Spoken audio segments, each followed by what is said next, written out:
What is up, boyos, and welcome to whatever this video is. We're going to be talking about the Game Award nominees. Woo! Now, I'm going to be honest, I don't think these votes really matter much when it comes to deciding who wins in each of these categories, but we're going to vote through them anyway, and I encourage you to do so too, just because it's fun.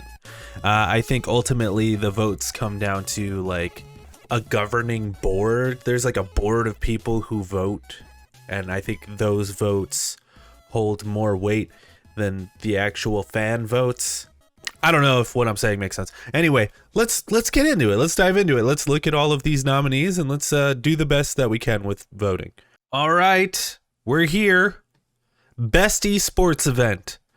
Now, here's the thing. I don't really watch a whole lot of esports, but I will give it to Evo just because that is one sports event that I have watched in the past, so I'm going to give it to Evo. Best esports game. Counter-Strike 2, Dota 2, League of Legends, PUBG Mobile, or Valorant. I'm going to give it to Counter-Strike 2 because I grew up playing Counter-Strike. I'm not the guy to be voting on these, but here we are. Content Creator of the Year. We've got Iron Mouse, People Make Games, Quackity, Spreen, and Cypher PK. I don't know who any of these people are. Normally I know who the content creators. I've never heard of any of these people. So I'm gonna go with Spreen because that's a cool name. Most anticipated game. We got Final Fantasy VII Rebirth, Hades 2, Like a Dragon Infinite Wealth, Star Wars Outlaws, or Tekken 8. Oh, you know what it has to be. You know what it has to be. Hades 2, baby. It's gotta be Hades 2. You know what I'm saying? Hades 2 is so hype. I'm so ready for that. Best adaptation. We've got Castlevania Nocturne, which I hear is very good, but I didn't get a chance to actually watch it. Gran Turismo, also did not watch it. The Last of Us, which is fucking incredible. It's incredible. Super Mario Bros. Super Mid, Twisted Metal. I watched one episode. It was okay. So it's got to go The Last of Us. Come on now. We all know what it is. Best multiplayer. We've got Baldur's Gate 3, which I'm going to be honest, the multiplayer aspects of this game, not very good. Diablo 4. I mean, people love Diablo 4. What can I say? Party Animals, one of the most fun games of the year. Street Fighter 6. If you love fighting games, this is the one. Super Mario Bros. Wonder, didn't even realize it had multiplayer. We got to go Party Animals. All day, every day, Party Animals. Best sim/strategy game. We've got Advance Wars 1 and 2, Cities Skylines 2, Company of Heroes 3, Fire Emblem Engage, and Pikmin 4. You know what it is. I've been playing so much of this game. I've been absolutely addicted to it. Skylines 2, all day, every day. Best family game, which is normally just the Nintendo category, but look at what we got here. We've got Disney Illusion Island, which I'm going to be honest, I forgot this game came out. Party Animals, Pikmin 4, Sonic Superstars, or Super Mario Bros. Wonder. Now, if I had played Super Mario Bros. Wonder, it may have gotten my vote, but Party Animals is a game for the family. We all know it. Best fighting game, I'm not going to vote on because I haven't played any of these. Best RPG, we've got Baldur's Gate 3, Final Fantasy 16, Lies of P, Sea of Stars, and Starfield. Lies of P I've only dabbled in. I've been wanting to play Final Fantasy 16, but I have not.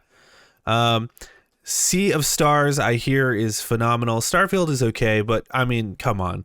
Baldur's Gate 3 is one of the best games of all time, truly, and definitely one of the best RPGs of all time. Best action/adventure game. We've got Alan Wake 2, Marvel's Spider-Man 2, Resident Evil 4, Star Wars Jedi Survivor, or The Legend of Zelda Tears of the Kingdom. Now, I want to read what this specifies. What does it mean? For the best action adventure game combining combat with traversal and puzzle solving. It's got to be Zelda. Like I wanted to give it to Spider-Man just cuz like the action part of it, but then it says combining combat with traversal and puzzle solving. Zelda's got that in spades. But traversal and combat, but the puzzle solving, Zelda's the key. Now you may be asking yourself, what are the puzzles in Zelda? Getting those little Korak guys to each other, that's a puzzle. That is a puzzle. Okay, best action game. Somehow Spider-Man not in this category, but you know, it is what it is. For the best game in the action genre focused primarily on combat, we've got Armored Core, we've got Dead Island 2, Ghost Runner 2, Hi-Fi Rush, or Remnant 2. We got to give it to Hi-Fi Rush, one of the best games of the year, the unsung hero of the year. We love it.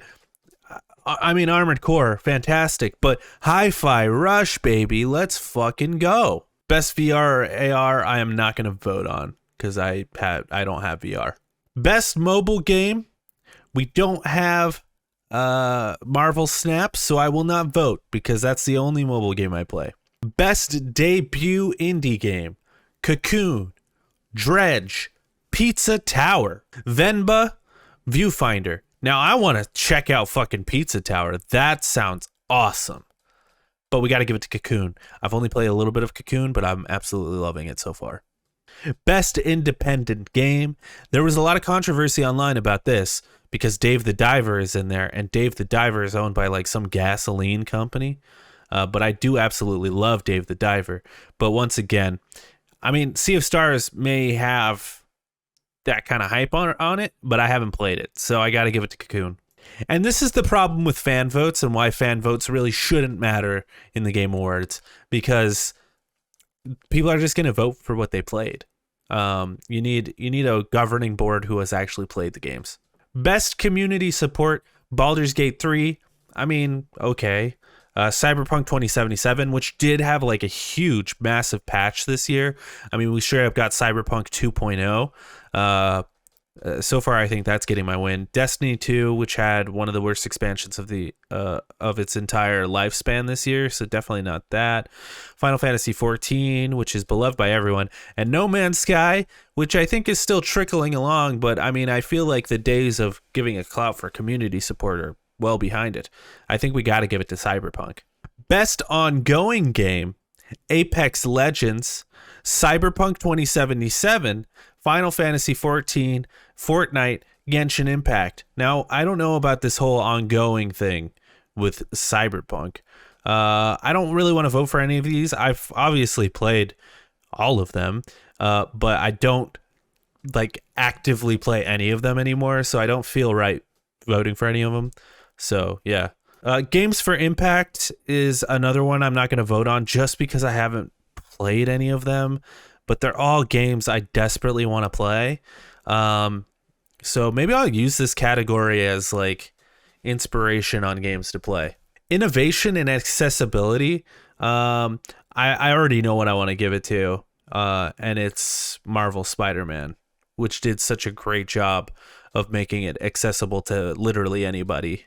Best performance. We've got Ben Starr for Final Fantasy 16, Cameron Monaghan for Star Wars Jedi Survivor, Idris Elba in Cyberpunk 2077, Melanie Liburd from Alan Wake 2, she's phenomenal, Neil Newburn for Baldur's Gate 3, and Yuri Lowenthal for Spider-Man 2.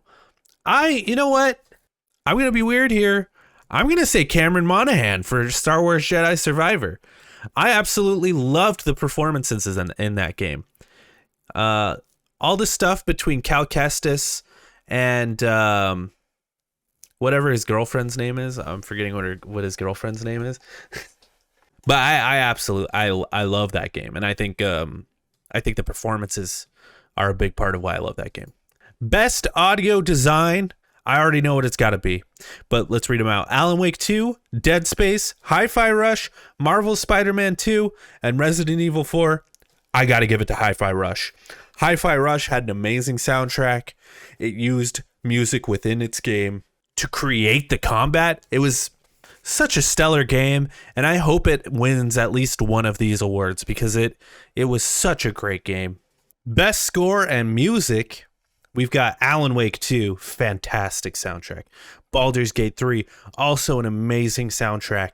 Final Fantasy 16, which I did not play, but I have heard the soundtrack, and it is absolutely mesmerizing. Hi-Fi Rush, don't even get me started. This game is all music all the time, and The Legend of Zelda, I mean, that's absolute classic stuff. I'm going to go Hi-Fi Rush on this, just because I think the music in that game is just so great. And the way it's actually implemented into the game, I think it's wonderful. So I'm going to go Hi-Fi Rush on this one. Best art direction, we've got Alan Wake 2, Hi-Fi Rush, Lies of P, Super Mario Bros. Wonder, and The Legend of Zelda Tears of the Kingdom. Now I'm going to go crazy here. All right. Now I'm kind of torn between two games right now, and I'm going to throw them out there just so everyone can hear what it is. I think all the art direction in all of these games are great, but I'm torn between Hi-Fi Rush and Super Mario Bros. Wonder. And the reason I throw out Super Mario Bros. Wonder is because they took a bold chance with the art direction in this game and pivoted away from that classic 2D Mario style and did something completely new. And for that, I kind of want to give it to Mario. And in fact, I'm going to give it to Mario. Let's go Mario. Best narrative, we got for outstanding storytelling and narrative development in a game, we've got Alan Wake 2, Baldur's Gate 3, Cyberpunk 2077 Phantom Liberty, Final Fantasy 16, Marvel Spider-Man 2, and for this, I'm going to give it to Spider-Man 2. I absolutely love this story in Spider-Man 2. All of the stuff they did with Venom, all of the stuff that they did between Miles and Peter, the way they were able to balance the two characters of Miles and Peter, while still making sure that both of them have full-fledged story arcs. Now, this is nothing against these other games. Like I said, with Final Fantasy 16, never played it. Cyberpunk, I mean, whatever. That's a DLC. I mean, I hear it's very impressive, but whatever. I'm not giving it to that. Baldur's Gate 3, very impressive what it did. But to me, sort of long in the tooth and cheesy at moments. I think the mechanics of the story and the way it's able to all connect the way it is super impressive. But that's not what I'm judging here with best narrative.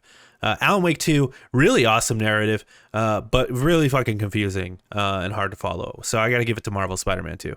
Best game direction, we've got Alan Wake 2. Actually, hold on. Best game direction is awarded for outstanding creative vision and innovation in game direction and design. Now, this is between Alan Wake 2, Baldur's Gate 3, Marvel Spider-Man 2, Super Mario Bros. Wonder, and The Legend of Zelda Tears of the Kingdom. Now, I'm going to do something controversial here because I think everyone is going to give this to Baldur's Gate 3, and I'm going to actually give it to Alan Wake 2.